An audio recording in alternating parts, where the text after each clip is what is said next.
Bismillahirrahmanirrahim. Alhamdulillahirabbil alamin wassalatu wassalamu ala sayyidil mursalin sayyidina maulana Muhammadin wa ala alihi wa sahbihi ajma'in, amma ba'd.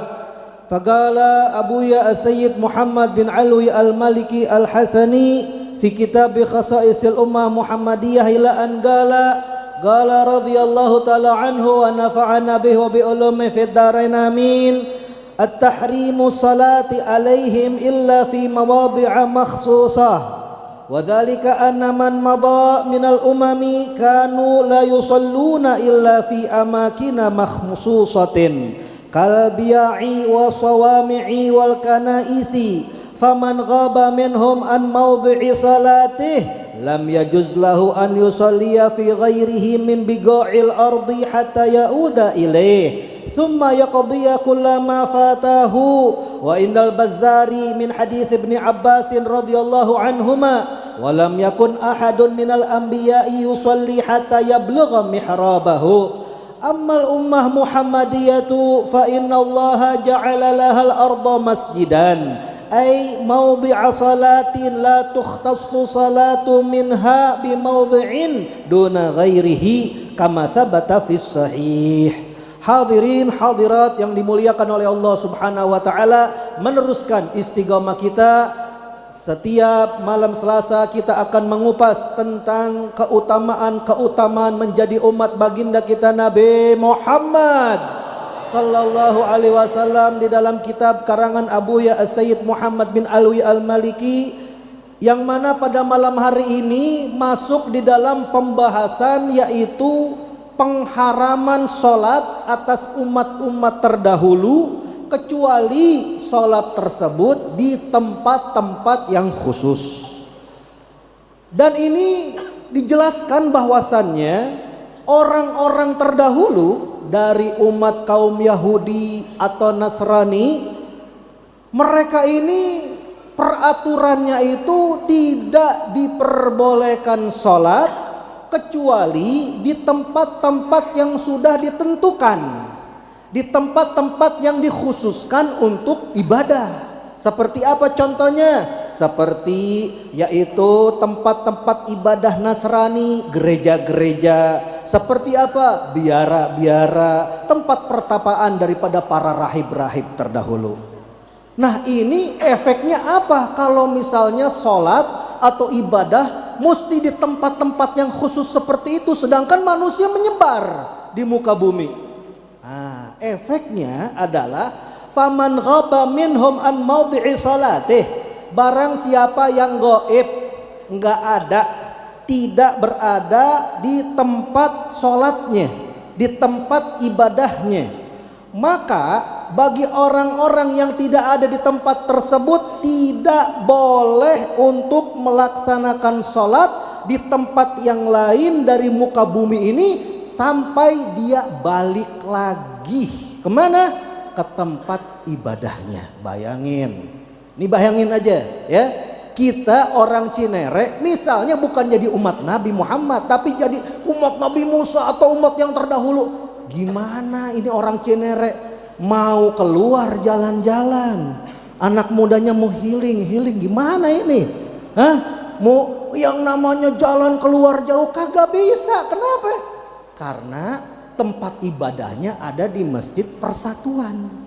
Jadi kalau dia jalan-jalan mau kemana? Ke Bandung, kemana lagi? Ke Jawa, mau ngadain apa? Misalnya mau ngadain ziarah Wali Songo, kagak bisa sholat selama di jalan. Sampai kapan? Sampai balik lagi ke Cinere. Bayangin. Lah, terus gimana kalau udah balik lagi? Summa yaqdiya kullama fatahu. Bayangin, setelah balik ke Cinere mesti ibadah di Masjid Persatuan, kodok itu yang namanya sholat-sholat selama dia di perjalanan. Berapa hari jalan-jalan? Seminggu kodok noh sholatnya. Bayangin beratnya jadi umat-umat terdahulu. Nah, kalau begitu enak dong. Kalau jadi rasulnya umatnya aja yang berat, nabinya kagak. Enggak. Beliau Sayyid Muhammad Maliki bilang apa? diriwayatkan dari Imam Bazzar bahwasannya ada hadis dari sahabat Nabi yaitu misanan Rasul Sayyidina Abdullah bin Abbas radhiyallahu anhuma. Beliau pernah meriwayatkan hadis dari Nabi bahwasannya walam yakun ahadun minal anbiya, enggak ada satu orang pun daripada para nabi-nabi terdahulu, mau itu dari Nabi Adam sampai Nabi Isa, enggak ada seorang nabi, seorang rasul kecuali apa? Yusolli hatta yablugha mihrabahu. Dia itu nabi tersebut, rasul itu harus sholat di mana tempatnya? Dia harus mencapai tempat mihrabnya dulu, tempat ibadahnya dulu. Kalau udah nyampe tempat ibadahnya baru bisa sholat. Kalau nggak bisa, nggak diperbolehkan sholat. Bayangin kalau jadi rasul terdahulu kayak apa hadirin? Coba, yuk kita safari dakwah kemana? Ke Cinere. Tar dulu. Kalau zaman dulu ada Google Map, dicek dulu. Ada masjid gak di sana? Oh ada, Masjid Persatuan. Ayo kita dakwah ke sana yuk. Oh habis di sini mau kemana? Mau ke tempat lain. Mana? Cilodong. Ah lihat dulu tuh. Wah ada Masjid Nurul Mustafa Center. Tenang, aman. Tapi kalau ke tempat yang lain kagak ada masjid, nggak bisa ibadah. Bayangin, dakwah aja ribet, mau ibadah aja susah. Ini syariatnya umat-umat terdahulu atas rasulnya, atas nabinya, bahkan umatnya.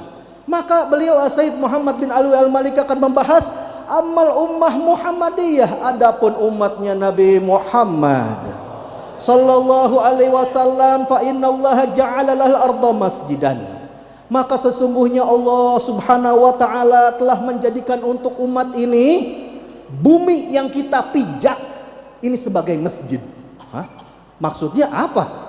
Nggak ada di muka bumi masjid semuanya. Ada rumah orang, ada warung, ada Indomaret, ada Alfamaret, benar nggak? Ada lapangan. Maksudnya masjid di mana? Ai maudhi'a salatih. Allah jadikan semua muka bumi ini yang kita pijak bisa menjadi tempat ibadah, bisa dijadikan tempat sujud. Boleh kita sholat dimanapun kita berada. La tukhtassu salatu minha bimaudhi'in duna ghairi. Enggak dikhususkan itu yang namanya sholat khusus mesti di masjid. Kalau di selain di masjid kagak bisa. Enggak, boleh di mana aja kita melaksanakan itu yang namanya sholat.